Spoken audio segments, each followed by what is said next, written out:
Hello student, welcome back to the SS classes. आज हम शुरू करने वाले हैं चैप्टर नंबर 1 का। नाम तो आपको पता ही है, जैसा कि रियल नंबर्स।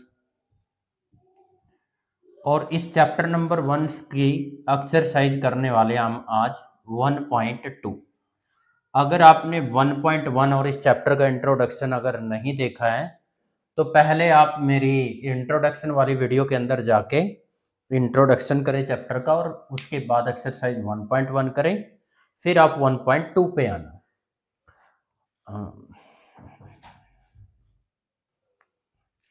यह स्टूडेंट, क्वेश्चन समझने से पहले दो बातें मेरी ध्यान से समझना।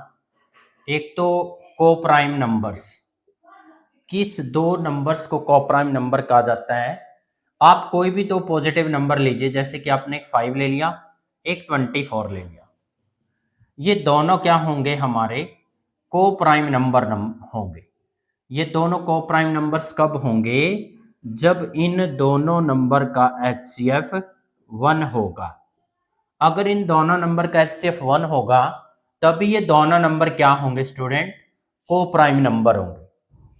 पहली बात ये थी। दूसरी बात समझें कि अगर मेरा p कोई प्राइम नंबर है और ये प्राइम नंबर्स डिवाइड्स करता है किसी पॉजिटिव नंबर के स्क्वायर को, तो ये जो प्राइम नंबर है ना p, ये अगर ए स्क्वायर को डिवाइड करता है तो फिर ये ए को भी डिवाइड करेगा। ये हमारा रिजल्ट होता है। आप इन दो बातों को याद रखेंगे। वैसे मैं आपको एक एग्जांपल के साथ और समझा देता हूं। मान लीजिए प्राइम नंबर मैंने 2 लिया और ए कोई पॉजिटिव नंबर है। अगर ए कोई पॉजिटिव नंबर है तो पॉजिटिव नंबर हमने ऐसा लेना है कि ये प्राइम नंबर इस पॉजिटिव नंबर के स्क्वायर को डिवाइड करे। अगर मैं यहाँ ए स्क्वायर की जगह 64 लूं तो 64 को मैं 8 का स्क्वायर लिख सकता हूं। दैट इज, मैं कह सकता हूं कि यहां पर ए का जो वैल्यू है वो 8 है। तो क्या आप देख पा रहे हो कि अगर 64 को अगर p से डिवाइड करते हैं, p कौन लिया हमने, यहां पर 2 लिया है, तो क्या आ जाता है डिवाइड होके 32। सिमिलरली 64 किसका वैल्यू है? ए स्क्वायर का, यानी ए स्क्वायर किस पे डिवाइड होगा? p पे।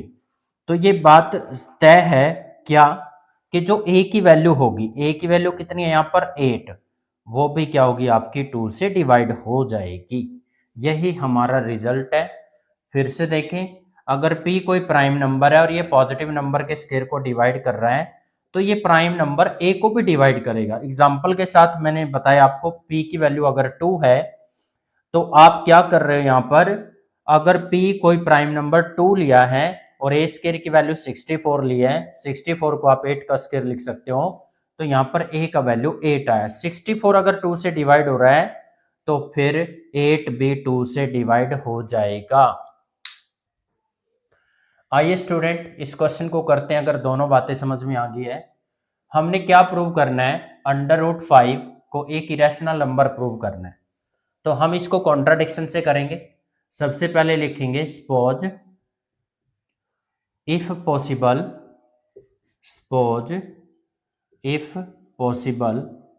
√5 इज अ रैशनल। और मैंने आपको स्टूडेंट देखो इंट्रोडक्शन में बहुत सारे नंबर पढ़ा दिए। What is rational number? Rational number क्या होता है? जो नंबर p बाई क्यू की फॉर्म का होता है, यानी हमने p की वैल्यू a ली है और q की वैल्यू b ली है। वेयर, जहां पे a कोमा b क्या है यहां पर? इंटीजर्स और को प्राइम। यहां पर a कोमा b जो है वो हमारे इंटीजर्स भी हैं और को प्राइम नंबर भी है। एक बात और ध्यान रखेंगे यहां पर कि जो b है ना वो नॉट इक्वल टू 0 रहेगा। यहां से आप b की राइट हैंड साइड में प्रोडक्ट कर दीजिए। राइट हैंड साइड में प्रोडक्ट करने के बाद आप दोनों तरफ स्क्वायरिंग करोगे। स्क्वायरिंग करोगे तो लेफ्ट में भी स्क्वायर हो जाएगा ए स्क्वायर, और राइट में भी स्क्वायर हो जाएगा। तो जब आप राइट में स्क्वायर करोगे तो √5 पे स्क्वायर अलग लीजिए और b पे स्क्वायर अलग लीजिए। स्क्वायर से स्क्वायर रूट कैंसिल, ए स्क्वायर किसके इक्वल आ गया यहाँ पर 5b स्क्वायर। जो मैंने आपको स्टूडेंट रिजल्ट नंबर 2 कराया है, रिजल्ट नंबर 2 अब यहां पर लगने वाला है। कैसे?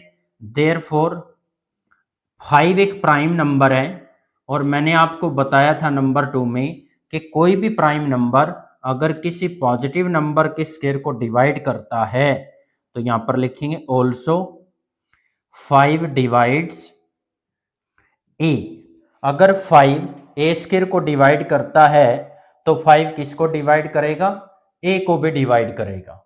उसके बाद स्टूडेंट देखें कि अगर हमारा ए डिवाइड होता है 5 से, तो ये तो है नहीं भाई, जैसे 5 1 जा 5 होता है, 5 2 जा 10 है, तो ये तो है नहीं कि भाई ए का 5 के टेबल में आएगा। लेकिन ये तय है कि ए 5 से डिवाइड होता है। अगर ए 5 से डिवाइड होता है तो इसका रिमाइंडर तो पक्का 0 आना है, लेकिन ये किसी पे तो डिवाइड होगा स्टूडेंट, और वो हमने क्या लिया यहाँ पर? सी लिया। तो आप 10th क्लास से, छोटी क्लास के अंदर भी पढ़ते आए एक चीज, क्या? जिससे डिवाइड करते हैं वो डिवाइजर होता है, जिसको डिवाइड किया जाता है वो डिविडेंड होता है, और ये हमारा कोसेंट होता है, और नीचे वाला क्या होता है? हमारा रिमाइंडर। तो एक रूल होता है, dividend is equal to divisor multiply quotient plus में रिमाइंडर 0 है, यहां पर 0 को इसमें ऐड करोगे तो यही आएगा। तो यहां पर इसको रटना नहीं पड़ता, इसको अंडरस्टैंडिंग में लेना पड़ता है। फॉर एनी इंटीजर सी, किसी भी इंटीजर सी के लिए हम ऐसा कर सकते हैं। तो 5 ए किसके इक्वल आ गया जी? 5c के। आप इस वाले इक्वेशन को इक्वेशन नंबर 1 नाम देते हैं और इसको 1 में पुट कर दो। Put this in 1 we get, आप इसको 1 में पुट करोगे तो 1 क्या है आपका? A square is equal to 5b square. देखो ये अगर a का वैल्यू है 5c तो आप a की जगह a की वैल्यू रख दो। a की जगह क्या रख दिया हमने? 5c इज इक्वल टू क्या है? 5b स्क्वायर है। 5c का स्क्वायर ओपन करेंगे तो 25c स्क्वायर आएगा, इज इक्वल टू क्या है? 5b square. 5 1 जा 5 और 5 5 जा 25, तो b स्क्वायर किसके इक्वल है स्टूडेंट? यहां पर 5c स्क्वायर के। तो जैसे कि student b square is equal to क्या आ गया? 5c स्क्वायर आ गया। तो दोबारा फिर से हम यही बात लिखेंगे कि यहां पर वही वाला रिजल्ट है। 5 एक प्राइम नंबर है तो 5 डिवाइड्स करेगा किसको? b स्क्वायर को। अगर 5 b स्क्वायर को डिवाइड करेगा तो फिर उसी रिजल्ट से हम लिख देंगे ना कि 5 किसको डिवाइड करेगा? b को भी डिवाइड करेगा। अभी आपने थोड़ी देर पहले ये पढ़ा था कि 5a को भी डिवाइड कर रहा है, और अब आपने पढ़ लिया 5b को भी डिवाइड कर रहा है। It means 5 divides a and b। इसका मतलब ये है अगर 5a को भी डिवाइड कर रहा है और b को भी डिवाइड कर रहा है तो स्टूडेंट आपको मैं एक एग्जांपल से समझाता हूं। यहां पर a ऐसा नंबर है जो 5 से डिवाइड हो रहा है, तो मैं a की वैल्यू 10 ले लूं, और b भी क्या हो रहा है? 5 से डिवाइड हो रहा है, तो मैं b की वैल्यू फिर से कोई ऐसा नंबर लूं जो 5 से डिवाइड हो रहा है, वो मैंने यहां पर ले लिया 15। अब हमने स्टूडेंट a की वैल्यू 10 ली है और b की वैल्यू 15 ली है। अगर मैं a की वैल्यू 10 लूंगा तो 10 के प्राइम फैक्टर बनेंगे 2 इंटू 5 और 15 के प्राइम फैक्टर बनेंगे 3 इंटू 5। यहाँ से जो कॉमन फैक्टर आया है, जो कॉमन प्राइम नंबर आया है a और b का, वो 5 आया। इसका मतलब a और b का जो HCF आया वो 5 आया। अगर a और b का HCF 5 आया स्टूडेंट, तो इसका मतलब तो ये हुआ ना कि a कोमा b यहाँ पर को प्राइम नंबर नहीं है। a comma b are not coprime number. a और b यहां पर को प्राइम नंबर नहीं रहे, ये इसका रीजन है। ये बहुत सारे स्टूडेंट को बात समझ में नहीं आती है, तो इससे आपको बहुत हेल्प मिलेगी। तो हम यहां पर बोलेंगे विच इज अ कॉन्ट्राडिक्शन। अच्छा जी, ये कॉन्ट्राडिक्शन क्यों आई? अरे कॉन्ट्राडिक्शन क्यों आई बताया तो है कि जो HCF है a कोमा b का वो 1 नहीं रहा, वो कोई और नंबर आ गया तो इट मीन्स ये को प्राइम नंबर नहीं रहे, इसलिए तो कॉन्ट्राडिक्शन आई है।